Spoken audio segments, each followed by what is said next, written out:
When you study naval history long enough, you are bound to come across an interesting trend, that of American cruisers losing their bow, but continuing right along. This also applies to destroyers, but the cruisers get the coverage. One of the most famous cases of this happening is USS Pittsburgh, a heavy cruiser that lost her bow in one of the infamous Typhoon incidents for the Third Fleet. What makes Pittsburgh unique compared to other cases is that her bow didn't sink. It was in fact salvaged and brought into port, earning Pittsburgh a joking nickname of longest ship in the world, due to the thousands of miles by that point between the bow and stern. And for better or worse, that will likely always be what this ship is remembered for. Her service prior to losing her bow was short, and her following service in the 1950s was only slightly longer. Nonetheless, let's look at that story in this video. For Pittsburgh, her story began on February 3rd, 1943. On that day, the cruiser was laid down by Bethlehem Shipbuilding in Quincy, Massachusetts, although her original name was actually USS Albany. In any case, the building would proceed at a typical pace for wartime construction. The cruiser was launched on February 22nd, 1944, almost exactly a year after her keel was laid, and she would commission even faster on October 10th, 1944. If you know your history, you can probably guess how things go past this point. Pittsburgh commissioned less than a month before the Battle of Leyte Gulf. As you can probably expect, that means her active combat service was pretty short. Not uneventful, but also not long. Kind of similar to Guam in that regard. Of course, before we get to that, we'll look at her design, especially as this is the first Baltimore-class cruiser I've covered. As always, we'll begin with the displacement. In this case, that came out to around 13,800 tons at the standard loading, with that going up to around 17,000 when fully loaded. These were not small ships by any stretch of the imagination.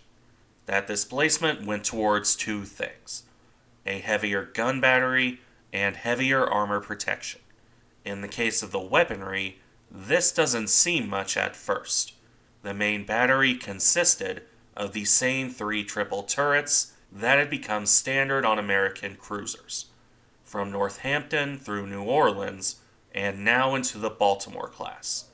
Each turret carried 3 8-inch, 203mm guns, for a total of 9 barrels between the 3 turrets. The difference came in the secondary battery.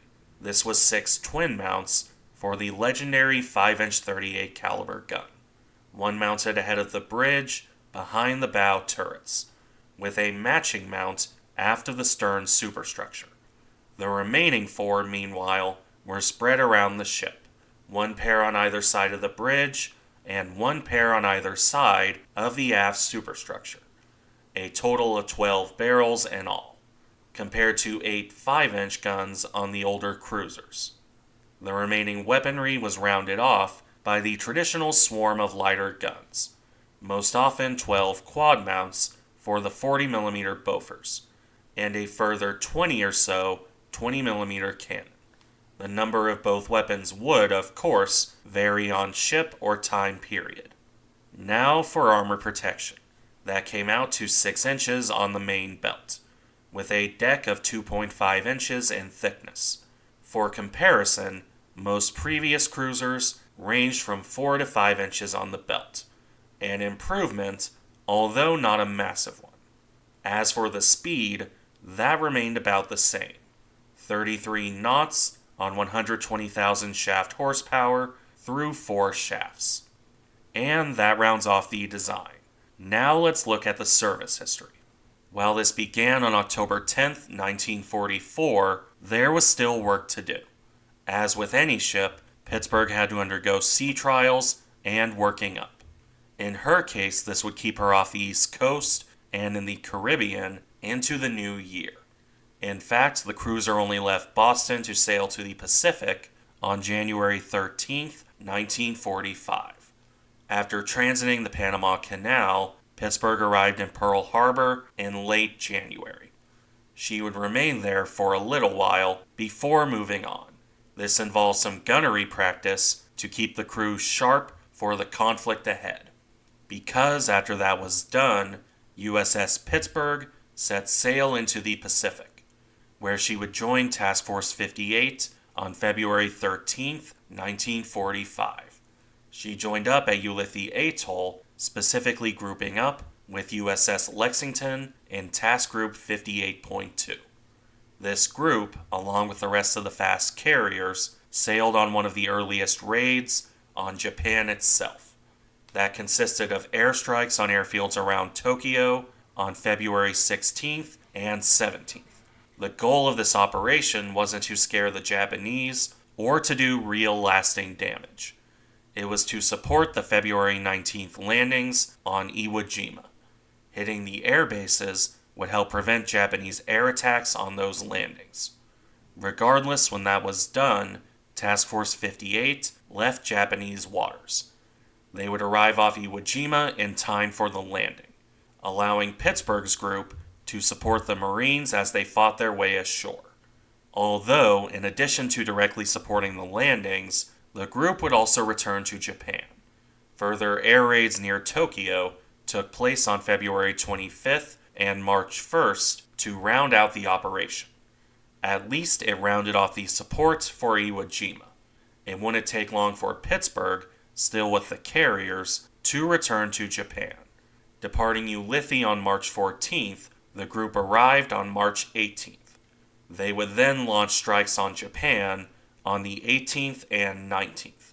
Through it all, Pittsburgh stuck close to her charges, especially on the 19th, when kamikazes and other bombers descended on the fleet. If this sounds similar to Guam, well, that's because Pittsburgh was on the exact same duty. The similarities continue as well. After USS Franklin was hit on March 19th, Pittsburgh joined in with the rescue operations. The burning carrier was at real risk of sinking, so Pittsburgh came in close and rigged up a tow line. The cruiser would tow Franklin to safety, while the carrier's crew and those of other ships worked to put the fires out and restore power aboard the nearly crippled flat top. Through it all, Pittsburgh's own crew labored away. They would help fend off 2 more air attacks while continuing to tow the carrier. She was joined in this by USS Santa Fe, along with USS Mobile and USS Biloxi, providing a safety net for Franklin's crew to do their job. This escort group would be joined by USS Guam to provide yet more protection.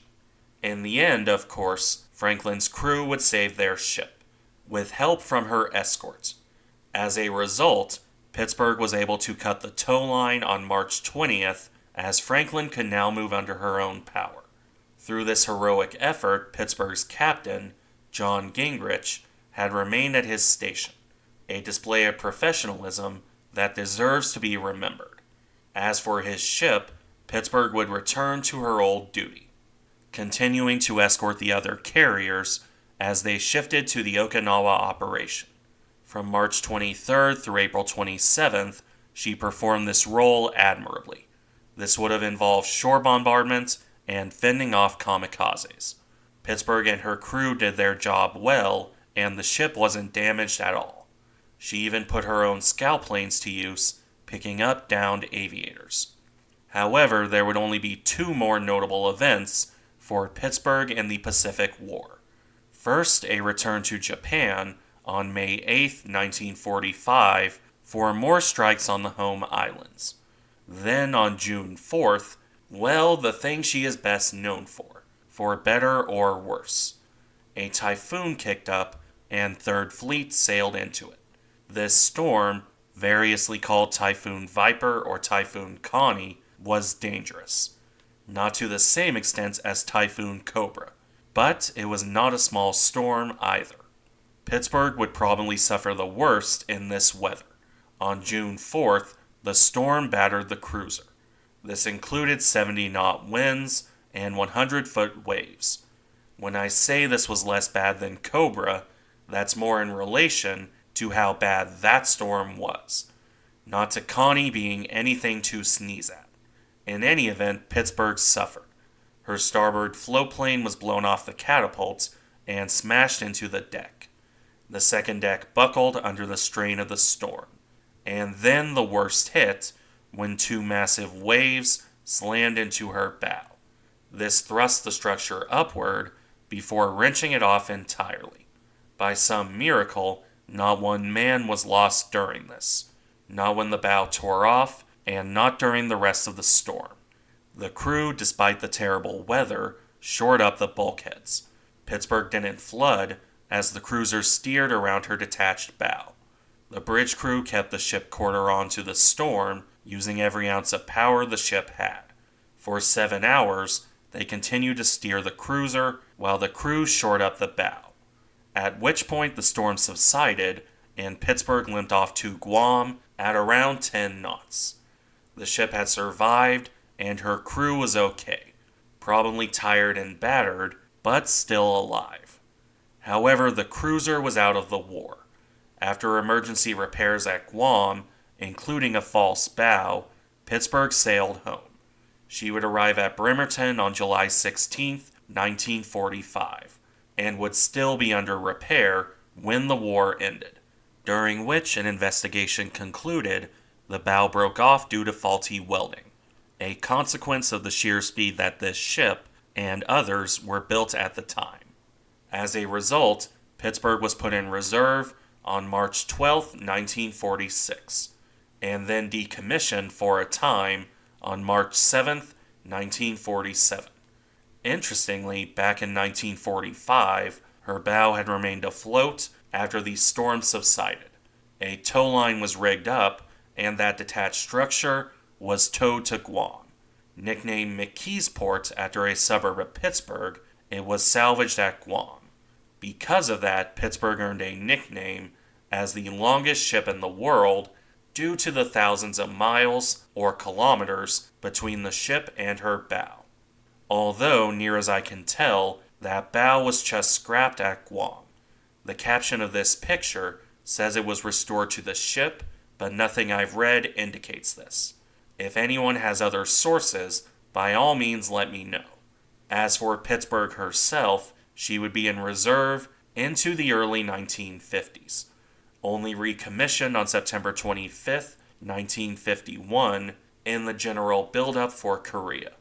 She would not, however, go to the Korean War. Instead, Pittsburgh sailed into the Atlantic. For most of her remaining service, Pittsburgh alternated between the Atlantic and the Mediterranean, as well as the Caribbean. This was, however, pretty uneventful.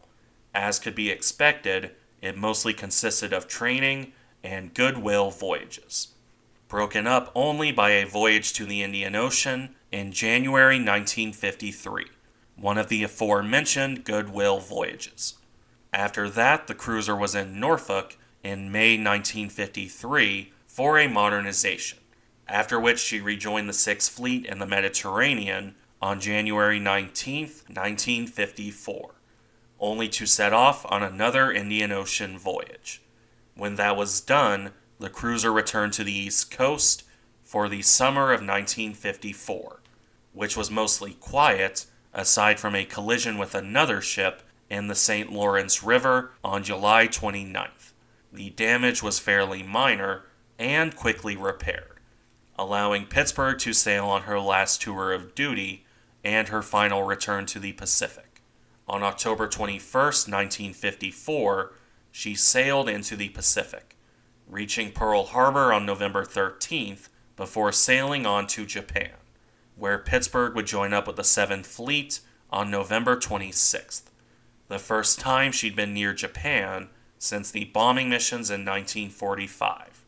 She would remain there through to early 1955, the most notable event during this period being support for the Chinese nationalists in the first Taiwan Strait crisis. That said, her time in Japan was short.